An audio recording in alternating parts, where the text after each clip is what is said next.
You know, there's something bigger than the border between Canada and the United States. Something that binds our lands together better than any international boundary ever could. I'm on a journey to explore that essential element, Aboriginal people. And so I'm using the border as a guide to meet as many fascinating people in as many interesting places as I can. This is about our history, our culture, and our future. Because for me, the border is not a boundary. It's something completely different, and I call it the medicine line.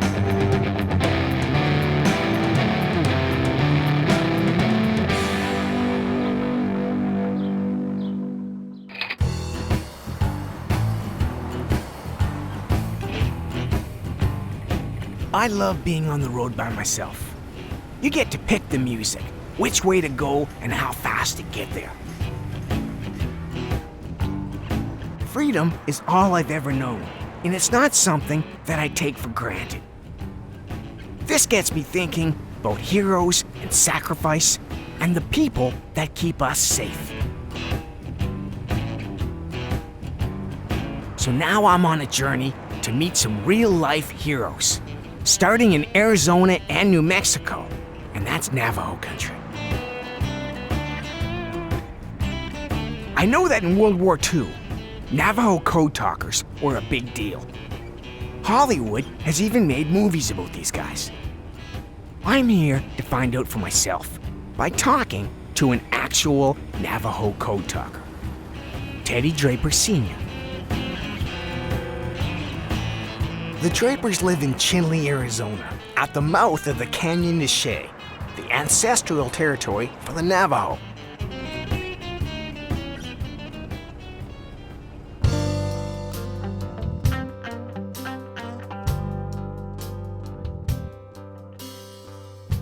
We are probably the largest tribe when it comes to 4/4 blood Indians. I think the Navajo Nation is the largest. And they say our land is about the size of West Virginia. And our population base, I probably would estimate at about 300,000. The Navajo people always are people in transition. They're very adaptable. They pick up the things that are good for their culture. But their ceremonies remain the same. And that's really something that I found being a Navajo, is that our ceremonies don't change. There was a time when speaking Navajo off the reservation was a no-no.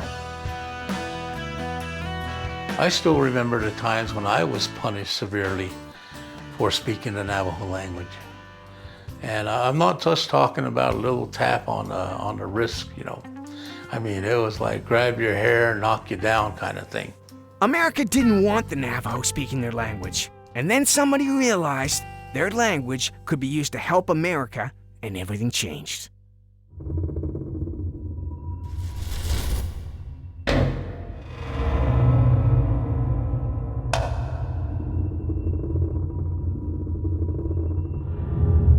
Until Pearl Harbor was attacked on December 7th, 1941, the U.S. wasn't involved in World War II.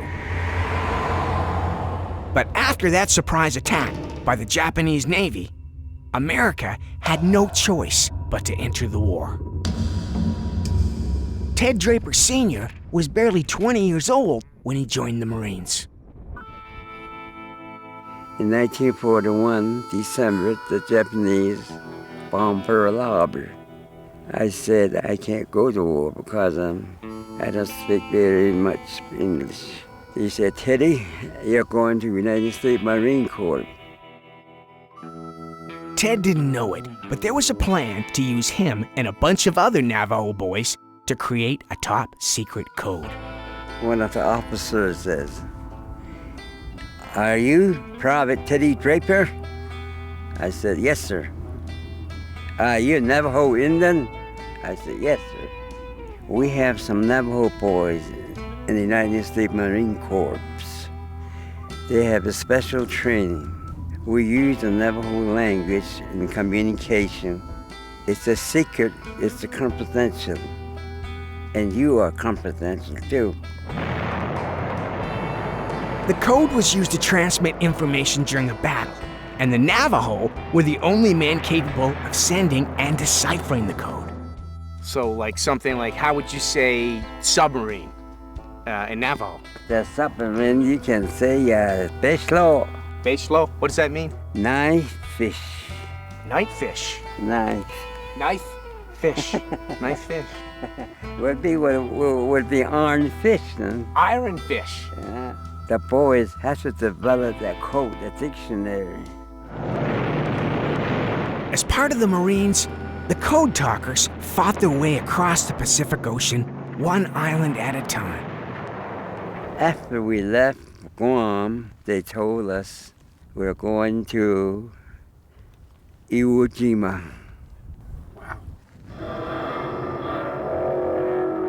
Iwo Jima would see some of the worst fighting of the war. And when the Japanese were unable to break the code, well, the code talkers became the prime targets. The bullets are going after me. I'm in target all the time from that. We set the lines and we set the radios and take a radio up to the company. That's where we distribute the wire to. There were 5 of us on Iwo, 28 Marines. Even R. Hayes was with us. And these 5 boys with me were the ones. Were you scared? Only thing is bad is that in Iwo Jima don't have any water on the island. No water, no nothing. And our ammunition's down to the ground. Then the Japanese came up from the tunnels. We killed all the Japanese at the base of the Matsubachi. About 50 or 60 minutes later, they come back out again, more and more. And many Marines died. The battle in Iwo Jima claimed nearly 7,000 American and 21,000 Japanese lives. It was one of the bloodiest victories in the history of the Marines and helped turn the tide of the war in the Pacific. But the code talkers had no idea that their accomplishments would remain secret for the next 23 years.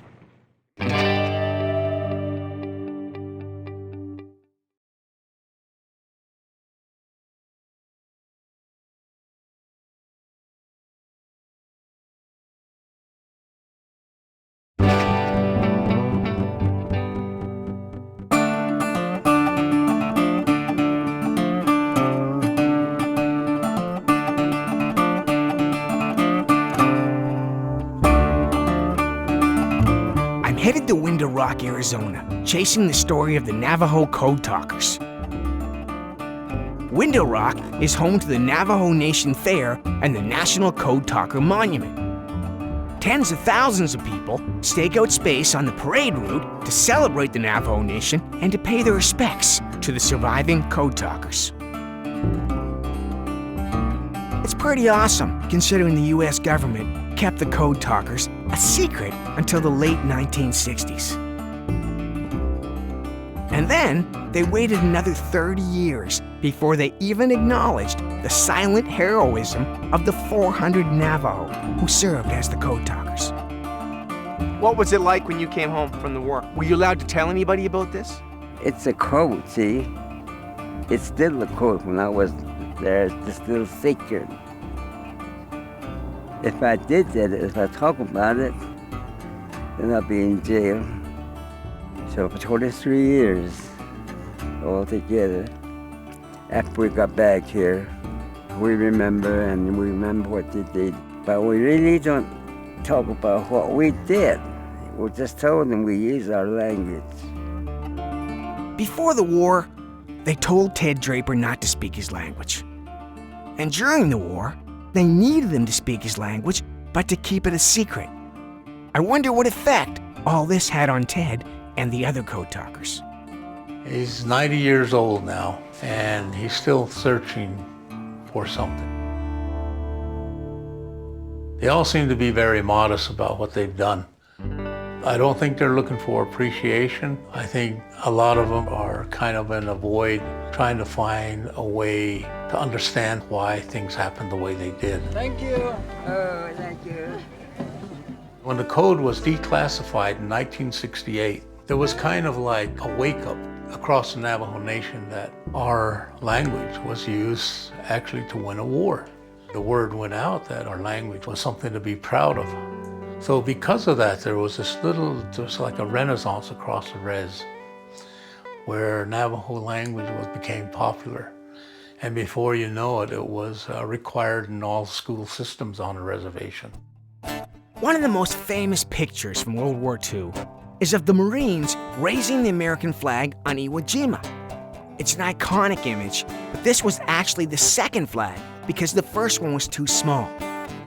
Both times, when the flags were raised, Ted Draper was there, sending the message from the top of the mountain to the officers below. What was the message? Do you remember what you said? I sent a message in English would be, we are up here. The boys plant the flag in Navajo. I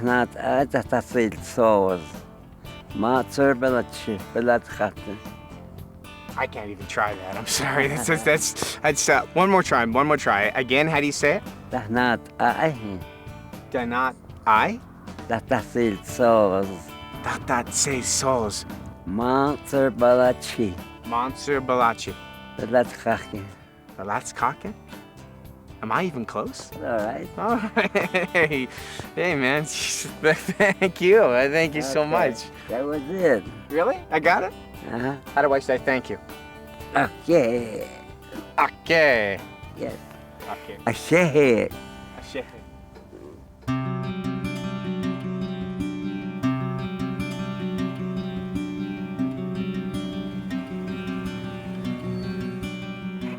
Saying thanks to somebody for heroic deeds performed 70 years ago doesn't seem like quite enough.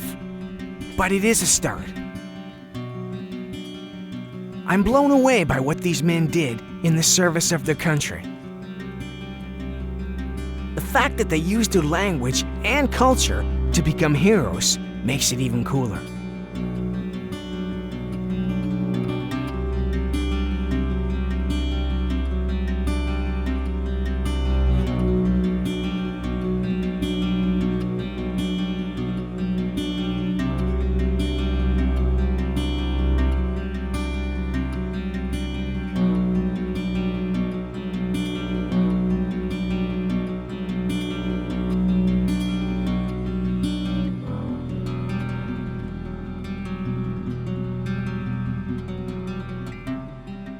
After my last night in Navajo country, I'm headed north. Back across the medicine line.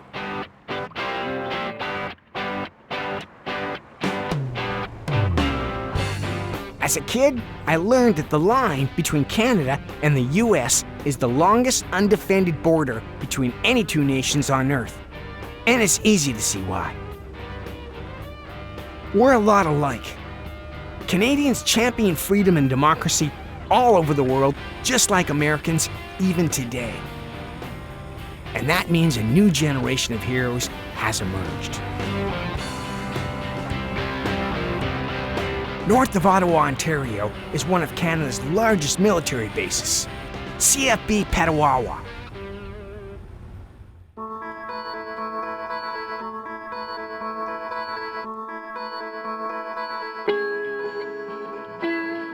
The history here is amazing. Petawawa has been a military base for over 100 years. There are over 5,000 military personnel on site every day. I'm here to meet Jason Funnell, a Canadian soldier and decorated war hero. And this here's our actual citation from the battles during August, September 2006.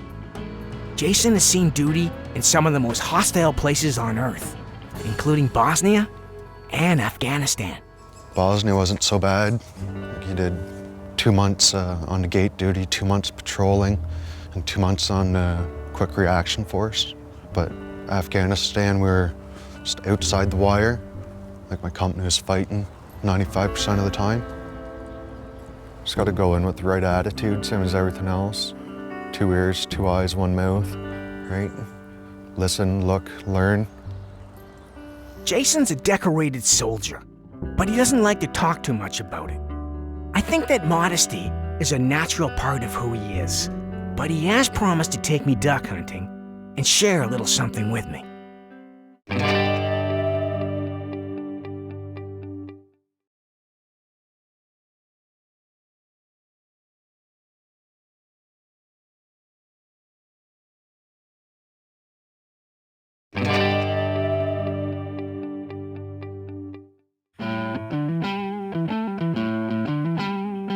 I'm outside CFB Petawawa, talking with decorated soldier Jason Funnel. Off duty, Jason finds lots of ways to keep himself busy. Today, he's taking me to a favorite duck hunting spot. Ever tried bow hunting? Bow hunting, I have, but never really any luck with it. Gotcha. Out here, there's good wood ducks, and there's some mallard and black duck come through every now and again. How long have you been hunting? 30 years since I was 2. 2, really? Yeah. Wow. Do you remember how old you were when you got your first deer? 16. Awesome. Your dad was in the military too, right? Yeah. And your grandfather? Yes. Wow. 3rd generation. Tell me about that. Grandpa was in the Merchant Navy for the Second World War.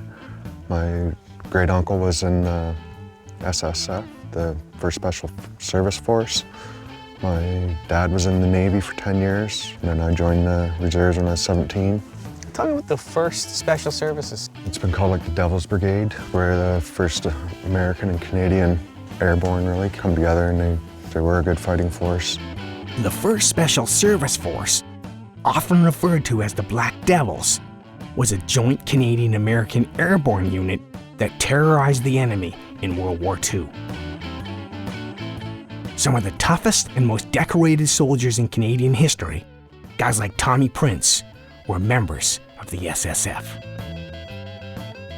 Aboriginal members have always been a part of the Canadian military. I will admit, when I joined X number of years ago, it was a white Anglo-Saxon product. The Aboriginals that were in there, any other people from a different culture, were few and far between. However, the mosaic of Canada is now reflected in the military. Jason's unit, the Royal Canadian Regiment, is one of Canada's oldest military outfits, dating all the way back to 1883. Afghanistan is where Jason's patrol came under attack during Operation Medusa. Tell me what happened on September 3rd, 2006. We were part of the largest NATO-led offensive, quite a few years. First river crossing, so we had 16 to 20 lavs, and so you have 16 to 20 25 millimeter chain guns going. So each platoon put forward four lavs. My platoon was on point, going through. So we made first contact. The Panjwai district was an area in Afghanistan controlled by the Taliban. This is where Jason and the rest of the patrol were ambushed, taking heavy fire from multiple directions.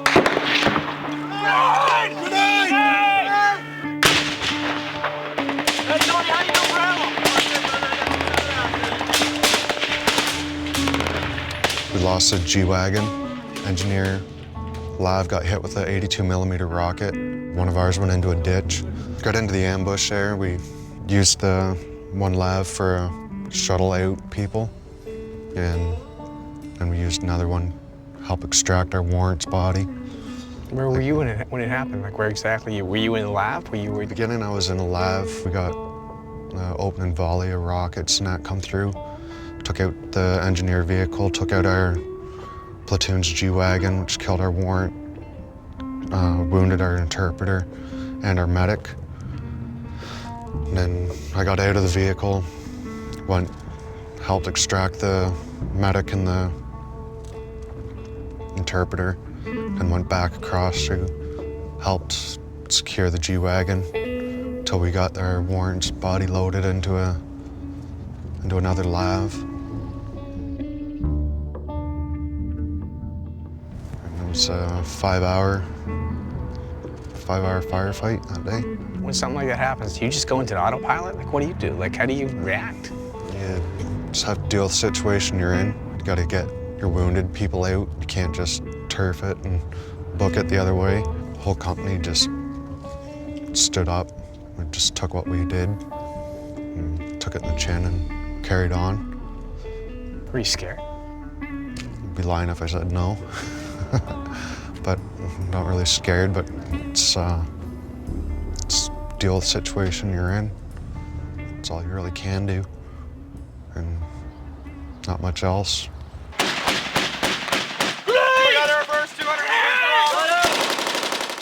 It was a terrible day. 4 Canadian soldiers were killed and another 10 wounded. With others from his unit, Jason assisted in the treatment and evacuation of his injured and fallen comrades. Without his actions, it would have been much worse. For his heroics, Jason received the Canadian Medal of Military Valor. Is there a moment after it's over that you kind of go, this is a big deal? After I came home, yeah, but not so much while I was in country, so. It's hard to believe that this beautiful place prepares young men and women for some of the most dangerous destinations on Earth. But in a way, it feels right. People like Jason Funnell are a testament to the quiet heroism of our military. I know that we should enjoy our freedom, but I've also learned that freedom isn't free. People like Jason Funnell and Teddy Draper Sr. paid for it, time and time again. And once again, all I can say is thank you.